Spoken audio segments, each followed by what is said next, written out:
ಅಯೋಧ್ಯೆಗೆ ಕಾಂಗ್ರೆಸ್ ಗೈರು ವಿಶೇಷ ಚರ್ಚಾ ಕಾರ್ಯಕ್ರಮಕ್ಕೆ ಮತ್ತೊಮ್ಮೆ ಸ್ವಾಗತ. ಸಂಕೀರ್ತ್, ಎಲ್ಲ ಗೊಂದಲಗಳಿಗೂ ತೆರೆ ಎಳಿಬಹುದಾಗಿತ್ತು ಅನ್ನೋದಾದ್ರೆ ಯಾವ್ದು ಸಾಧು ಸಂತರನ್ನ ಕರೆದು ಪ್ರಮುಖರು ಯಾರಿದ್ದಾರೋ ಅವರ ಮೂಲಕ ಒಂದು ಉದ್ಘಾಟನೆ ಆಗ್ಬಿಟ್ಟಿದ್ರೆ ಕಾಂಗ್ರೆಸ್ನವರು ಭಾಗಿಯಾಗ್ತಿದ್ರು, ಬಿಜೆಪಿಯವರು ಭಾಗಿಯಾಗ್ತಿದ್ರು, ಎಲ್ಲದವರು. ಆಡ್ ಮಾಡ್ತೀನಿ, ಅದಕ್ಕೆ ನಿಮ್ಮ ಪ್ರಶ್ನೆಗೆ ಒಂದು ಆಡ್ ಮಾಡ್ತೀನಿ. ದೇಣಿಗೆ ತಗೊಳ್ಳುವಾಗ ಯಾವತ್ತೂ ಹೇಳಿಲ್ಲ ಇದು ಬಿಜೆಪಿ ಕಾರ್ಯಕ್ರಮ, ಬಿಜೆಪಿನವ್ರು ಕೊಡಿ ಅಂತ. ಮುಸಲ್ಮಾನರು ಕೊಟ್ಟರು, ಕ್ರೈಸ್ತರು ಕೊಟ್ಟರು. ಯಾಕೆ ಅಂತ ಹೇಳಿದ್ರೆ ಇವಾಗ ನಮ್ಮ ಫ್ರೆಂಡ್ಸೇ ಅವರು ಕಲೆಕ್ಷನ್ ಮಾಡ್ಕೊಂಡು ಬಂದವರು ದೇಣಿಗೆ ತೊಗೊಳಕ್ಕೆ. ಅವರು ಸಂಧಿ ಬೀದಿಯಲ್ಲೆಲ್ಲ ಬಂದ್ರಲ್ಲ, ಅವಾಗ ಫ್ರೆಂಡ್ಶಿಪ್ಪಲ್ಲಿ ಕೊಡೋ ಎಲ್ಲರೂ ಕೊಟ್ಟರು. ಅದೇನು ಬಿ ಜೆ ಪಿ ಪ್ರೋಗ್ರಾಮ್ ಅಂತ ಗೊತ್ತಿದ್ದಿದ್ರೆ 5 ಪೈಸೆ ಕೊಡ್ತಾ ಇರಲ್ಲ. ಮೋದಿಯವರು ಉದ್ಘಾಟನೆ ಮಾಡ್ತಾ ಇರಲ್ಲ, 10 ಪೈಸೆ ಕೊಡ್ತಾ ಇರಲ್ಲ. ಇವತ್ತೇನಾಯ್ತು ಅಂತ ಹೇಳಿದ್ರೆ ದೇವ್ರಿಗೋಸ್ಕರ, ಅದು ಯಾರೇ ದೇವರಾಗಿರ್ಲಿ, ಅದೇನೇ ಆಗಿರ್ಲಿ, ಯಾಕೆಂದ್ರೆ ನಮ್ಮ ದೇಶದಲ್ಲಿ ಒಂದು ಭಾವೈಕ್ಯತೆ ಅನ್ನೋದು ಇವತ್ತಿಗೂ ಇದೆ.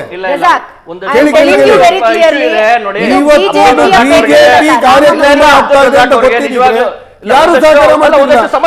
ದಿಗ್ವಿಜಯ್ ಸಿಂಗ್ 1,11,111 ರೂಪಾಯಿ ಫಸ್ಟ್ ಕೊಟ್ಟಿದ್ದು ದಿಗ್ವಿಜಯ್ ಸಿಂಗ್, ಕಾಂಗ್ರೆಸ್ನವರು. ಅವ್ರು ಗೊತ್ತಿದ್ರೆ ನಾಳೆ ದಿನ ಇದು ಮೋದಿ ಅವ್ರ ಕಾರ್ಯಕ್ರಮ ಆಗುತ್ತೆ ಅಂತ ಯಾಕೆ ಕೊಡ್ತಿದ್ರು? ದೇವಸ್ಥಾನಕ್ಕೆ ಅಂತಾನೆ ಪ್ರತಿಯೊಬ್ರು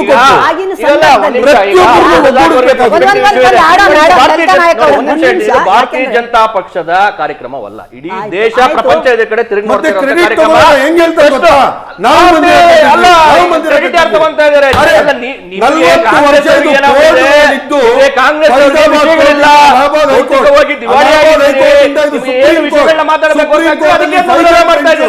ಈಗ ರಾಮನ ಒಂದು ಪ್ರಾಣ ಪ್ರತಿಷ್ಠಾಪನಾ ಕಾರ್ಯಕ್ರಮವನ್ನ ಯಾಕೆ ವಿರೋಧ ಮಾಡ್ತಾ ಇದ್ದಾರೆ ಕಾಂಗ್ರೆಸ್ ಅವರ ಹತ್ರ ವಿಷಯ ಇಲ್ಲ. ಸುಪ್ರೀಂ ಕೋರ್ಟ್ ನಾನು ಅದೇ ಹೇಳ್ತೇನೆ, ಸುಪ್ರೀಂ ಕೋರ್ಟ್ ಒಂದು ಆದೇಶದ ಮೇರೆಗೆ ಒಂದು ಟ್ರಸ್ಟ್ ಅನ್ನ ಮಾಡಿ ಇವತ್ತು ರಾಮನ ಪ್ರಾಣ ಪ್ರತಿಷ್ಠಾಪನಾ ಕಾರ್ಯಕ್ರಮ ಆಗ್ತಾ ಇದೆ.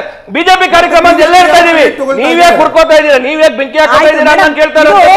ಇದು ಬಿಜೆಪಿ ಕಾರ್ಯಕ್ರಮ ಅಲ್ಲ, ಇಡೀ ದೇಶವೇ ಇಡೀ ಪ್ರಪಂಚವೇ ನೋಡ್ತಿರುವಂತ ಒಂದು ಕಾರ್ಯಕ್ರಮ. ಅದಕ್ಕೆ ಇವ್ರಿಗೆ ಯಾಕೆ ಕುರಿ, ಕಾಂಗ್ರೆಸ್ ಅವ್ರಿಗೆ ಯಾಕೆ ತಳಮಳ? ಅರ್ಥ ಆಗದೆ ಹೇಳ್ತಿರುವಂತದ್ದು ಏನಂದ್ರೆ ಕಾಂಗ್ರೆಸ್ ವಿಷಯ ಇಲ್ಲ, ಬೌದ್ಧಿಕವಾಗಿ ದಿವಾಳಿ ಆದ್ಮೇಲೆ ಇವರು ಯಾವುದೋ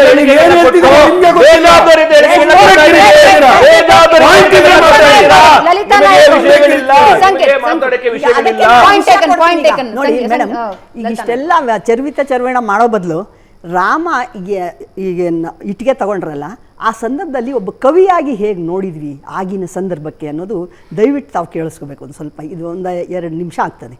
ರಾಮ ಅರ್ಜಿ ಹಾಕಿದ್ದಾನೆ, ಈ ಕವನದ ಹೆಸರು ಬರೆದಿದ್ದಾನೆ. ರಾಮ ಅರ್ಜಿ ಹಾಕಿದ್ದಾನೆ, ನೆಲೆಯಿಲ್ಲ ಆತನಿಗೆ, ವಾಸಕ್ಕೆ ಮನೆಯಿಲ್ಲ, ಕೊಡುವಿರ ಬಡ ಜನರೇ ಒಂದು ಇಟ್ಟಿಗೆಯನ್ನು, ದಯವ ತೋರುವಿರ, ಬೀದಿ ರಾಮನಿಗೊಂದು ಸೂರು ಕಟ್ಟಲೇಬೇಕು, ಸಹಿ ಹಾಕುವಿರ. ಪರರ ಮನೆ ಮುರಿಯುತ್ತಾನೆ ಶ್ರೀರಾಮ, ಆ ರಾಮ ಅಲ್ಲ, ಈ ರಾಮನಿಗೆ ಹೇಳ್ತಾರವರು. ಪರರ ಮನೆ ಮುರಿಯುತ್ತಾನೆ ಶ್ರೀರಾಮ, ತನಗಾಗಿ ಗುಡಿಯ ಕಟ್ಟುತ್ತಾನೆ, ಎಲ್ಲರ ಮಾಡೋದುಂಟ ದೇವರಿರೋರು ಅಂತ. ಊರೂರು ವಲಸೆ ಹೊರಡುತ್ತಾನೆ, ಭಾರಿ ಸುದ್ದಿಯ ನಡುವೆ ಈ ರಾಜಾರಾಮ. ಕಾಣಿಕೆಗೆ ಕೈ ಚಾಚುತ್ತಾನೆ, ಬೆಂಕಿ ಹಚ್ಚುತ್ತಾನೆ ಸೀತೆಯ ಸೆರಗಿಗೆ, ಧರಣಿ ಧಗಧಗಿಸಿದಾಗ ಗಹಿಸುತ್ತಾನೆ, ಎಳೆಯ ಲವಕುಶರ ತಬ್ಬಲಿಗಳಾಗಿಸಿ ವೃದ್ಧ ಕೌಶಲ್ಯರು ಬೀದಿ ಪಾಲಾಗಿಸುತ್ತಾನೆ.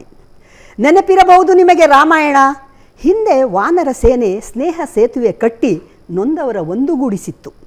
ಇಂದು ರಾಮಭಂಟರ ರುದ್ರ ಕುಣಿತಕ್ಕೆ ಈ ನೆಲದ ಮಣ್ಣು ನೆತ್ತರಾಯಿತು.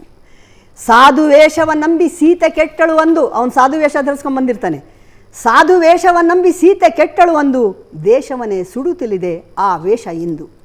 ರಾಮನಾಮದ ಹಿಂದೆ ರಾಜಭೋಗದ ಬಯಕೆ, ರಾಮನಾಮದ ಹಿಂದೆ ರಾಜಭೋಗದ ಬಯಕೆ, ಜೊಲ್ಲು ತೊಟ್ಟಿಕ್ಕುತ್ತಿದೆ ಕಣ್ತೆರೆದು ನೋಡಿ.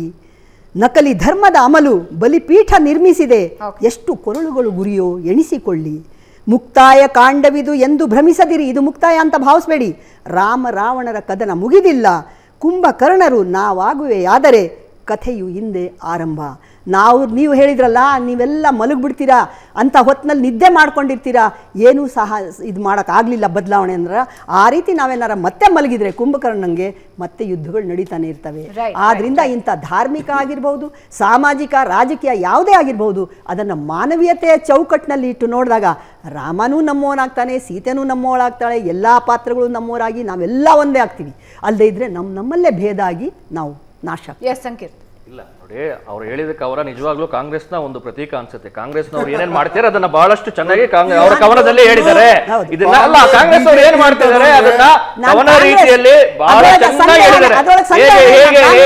ಹೇಗೆ ಧರ್ಮವನ್ನ ಒಡೆದ್ರು, ಹೇಗೆ ಧರ್ಮಕ್ಕೆ ಒಂದು ಧಕ್ಕೆಯನ್ನ ತಂದ್ರು, ಅದೆಲ್ಲ ಬಹಳ ತುಂಬಾ ಚೆನ್ನಾಗಿದೆ. ಅದನ್ನ ನಾನು ಒಪ್ಕೋತೀನಿ, ಕಾಂಗ್ರೆಸ್ನ ಒಂದು ಪ್ರತೀಕ ಅಂತ ನಾನು ಹೇಳ್ತೀನಿ.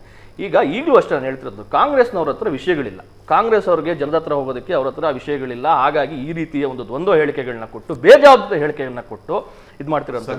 ಸಿದ್ದರಾಮಯ್ಯನನ್ನ ರಾಮ ಅಂತ ಸಂಕೇತ್ ರಾಮ ಮಂದಿರ ಉದ್ಘಾಟನಾ ಸಂದರ್ಭವನ್ನ ಮೋದಿಯವರು ವಿಕಸಿತ ಭಾರತ ಸಂಕಲ್ಪ ಯಾತ್ರಾ ಅಂತಂದ್ಬಿಟ್ಟು ಕಳೆದ 10 ವರ್ಷಗಳಿಂದ ಅವ್ರ ಸರ್ಕಾರ ಅನುಷ್ಠಾನ ಮಾಡಿರುವಂಥ ಬಡವರ ಪರವಾದ ಕಾರ್ಯಕ್ರಮಗಳು, ಜನಕಲ್ಯಾಣ ಕಾರ್ಯಕ್ರಮಗಳ ಬಗ್ಗೆ ಮಾತಾಡ್ತಾ ಇದ್ರೆ ಬರೀ ಮಂತ್ರಾಕ್ಷತೆ ಅಂತ ಹೋಗ್ತಾರೆ.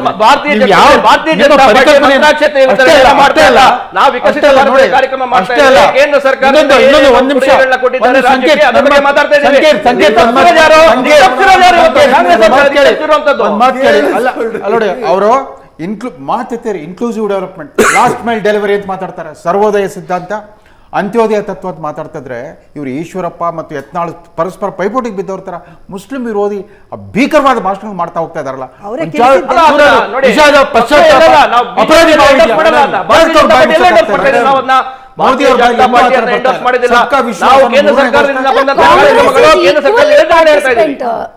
ರವೀಂದ್ರ ರೇಷ್ಮೆ ಅವರೇ, ಕಾಂಗ್ರೆಸ್ ಏನೋ ಇದಕ್ಕಿಂತ ವ್ಯತ್ಯಾಸವಾಗಿ ಏನು ಮಾಡ್ತಾ ಇಲ್ಲ. ಬೋತ್ ಪಾರ್ಟೀಸ್, ಎರಡೂ ಪಾರ್ಟಿಗಳು ಓಲೈಕೆ ರಾಜಕಾರಣ ಮಾಡ್ತಾ ಇದ್ದಾರೆ. ಕಾಂಗ್ರೆಸ್ನ ಆತ್ಮವಂಚನೆ ಎಲ್ಲಿ ಅಂತಂದ್ರೆ ಡಿಜೆ ಹಳ್ಳಿ ಪ್ರಕರಣದ ಒಬ್ಬ ದಲಿತ ಶಾಸಕರ ಮನೆ ಸುಟ್ಟಾಗ ಅಷ್ಟೇ ಅಲ್ಲ, ಮುಸ್ಲಿಂ ಶಾಸಕ ತನ್ವೀರ್ ಸೇಠ್ ಮೇಲೆ ಒಬ್ಬ ಮರಣಾಂತಿಕ ಹಲ್ಲೆ ಆದಾಗ ಖಂಡಿಸೋದಕ್ಕೆ ಹಿಂದೆ ಹಾಕಿದ್ರು ಕಾಂಗ್ರೆಸ್ನವರು. ಅಷ್ಟೇ ಅಲ್ಲ, ಅವ್ರು ಯಾವ್ದೋ ಮುನ್ಸಿಪಾಲಿಟಿ ಎಲೆಕ್ಷನ್ ಇವ್ರು ಮಾತು ಕೇಳಿಲ್ಲ ಅಂತ ಅವ್ರು ಬ್ಲಾಕ್ ಲಿಸ್ಟ್ ಅಲ್ಲಿ ಸೇರಿಸ್ಬಿಟ್ಟು ಬರೋಣ ವೀಕ್ಷಕರೇ. 500 ವರ್ಷಗಳ ನಿರಂತರ ಹೋರಾಟ ರೀ, 500 ವರ್ಷಗಳ ನಿರಂತರ ಹೋರಾಟ. ಕೇವಲ ರಾಜರ ಅಲ್ಲಿ ಆ ಹೋರಾಟದಲ್ಲಿ ಇರಲಿಲ್ಲ, ಸಾಧು ಸಂತರು ನಿಂತರು ನಮ್ಮ ಮಂದಿರವನ್ನ ವಾಪಸ್ ತೆಗೆದುಕೊಳ್ಳಬೇಕು ಅಂತ. ಹಾಗಾಗಿಯೇ ಹನುಮಾನ್ ಗರಿಯನ್ನ ವಾಪಸ್ ತೆಗೆದುಕೊಳ್ಳುವಾಗ ರಕ್ತದ ಕೋಡಿ ಹರಿತು. ಇದರ ಜೊತೆಗೆ ಅಯೋಧ್ಯೆಯ ಅಣುವಲ್ಲೂ ಕೂಡ ನಿರಂತರ ದಾಳಿಯ ಕುರುಹುಗಳಿವೆ, ನಿರಂತರ ಹೋರಾಟದ ಕುರುಹುಗಳಿವೆ. ರಾಮನನ್ನ ನೆನೆಸಿಕೊಂಡು ರಾಮನ ಮಂದಿರ ನಿರ್ಮಾಣ ಮಾಡಬೇಕು ಅಂತ ನಿರಂತರ ಹೋರಾಟ. ಇದು ಪೊಲಿಟಿಕಲಿ ಯೋಚನೆ ಮಾಡಬೇಕಾದ ವಿಷಯ ಅಲ್ಲ. ಆದ್ರೆ ಎರಡೂ ಪಕ್ಷಗಳು ಇದನ್ನ ಪೊಲಿಟಿಕ್ಸ್ ಬಳಸ್ಕೊಳ್ತಾ ಇದೆ. ವಾಪಸ್ ಬರ್ತೀವಿ ಚಿಕ್ಕ ಬ್ರೇಕ್ ಆದ್ಮೇಲೆ.